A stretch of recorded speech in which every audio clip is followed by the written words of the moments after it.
Commentaire de saint Léon le Grand. La gloire qui doit se révéler en nous.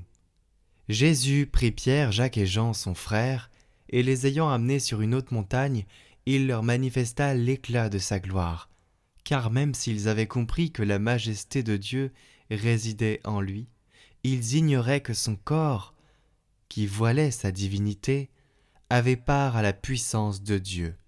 Voilà pourquoi le Seigneur avait promis expressément, peu de jours auparavant, que parmi ses disciples, quelques-uns ici présents ne goûteront pas la mort avant de voir le Fils de l'homme venir dans son royaume, c'est-à-dire dans l'éclat royal, qui convenait spécialement à la nature humaine qu'il avait prise.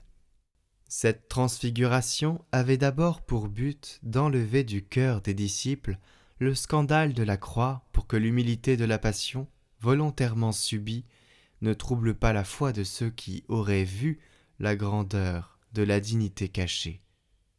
Mais par une même prévoyance, la transfiguration établissait dans l'Église de Jésus l'espérance destinée à la soutenir, en sorte que les membres du corps du Christ comprennent quel changement s'opérait un jour en eux, puisqu'ils étaient appelés à participer à la gloire qu'ils avaient vue resplendir dans leur chef, dans leur tête. À ce sujet, le Seigneur lui-même avait dit, parlant de la majesté de son avènement, « Alors les justes resplendiront comme le soleil dans le royaume de leur Père. » Et l'apôtre Paul affirme la même chose quand il dit « J'estime en effet que les souffrances du temps présent ne sont pas à comparer avec la gloire qui doit se révéler en nous. » Et dans un autre passage, « Car vous êtes morts et votre vie est désormais cachée avec le Christ en Dieu.